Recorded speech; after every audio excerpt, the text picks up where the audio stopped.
Norka business facilitation സെന്ററിന്റെ ആഭിമുഖ്യത്തിൽ മലപ്പുറത്ത് പ്രവാസികൾക്കായി ഏകദിന സംരംഭകത്വ ശില്പശാല സംഘടിപ്പിച്ചു. Norka roots vice chairman P Sreeramakrishnan ഉദ്ഘാടനം ചെയ്തു.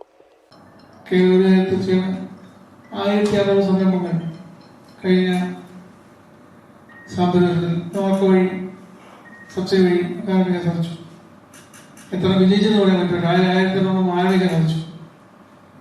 MSME യൂണിറ്റുകൾ സംസ്ഥാന വ്യവസായ നിന്നും ലക്ഷങ്ങൾ കൊണ്ടുവരികയാണ്. ഞാൻ ഒറ്റകാലം പറയാം. ഞങ്ങൾ പോയ സമയത്ത് ഇപ്പോഴത്തെ സൂപ്പർ മാർക്കറ്റ് ഒന്ന് ഞങ്ങൾ ക്ഷണിച്ചു. 20 രാജ്യങ്ങളിൽ നിന്ന് 20 യുവജന പ്രവർത്തകരായിരുന്നു പങ്കെടുത്തത്. വലിയ ഉപയോഗം കടയുണ്ട്. കേരളത്തെ സംരംഭകത്വ സംസ്ഥാനമാക്കി മാറ്റുകയെന്നതാണ് വിവിധ പദ്ധതികളിലൂടെ സർക്കാരും നോർക്ക റൂട്ട്സും ലക്ഷ്യമിടുന്നതെന്ന് ഉദ്ഘാടന ചടങ്ങിൽ പി ശ്രീരാമകൃഷ്ണൻ പറഞ്ഞു.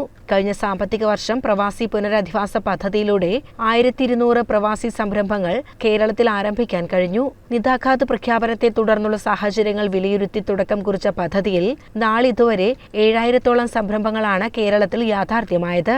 ഇതിന്റെ ഭാഗമായി സംസ്ഥാനത്ത് 400 കോടി മൂലധന നിക്ഷേപവും 106 കോടി രൂപ പ്രവാസി സംരംഭകർക്ക് സബ്സിഡി ഇനത്തിലും നൽകിയതായും അദ്ദേഹം കൂട്ടിച്ചേർത്തു.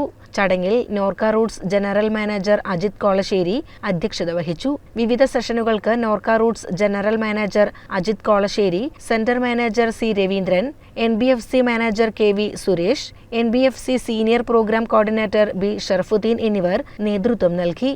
CCN മലപ്പുറം.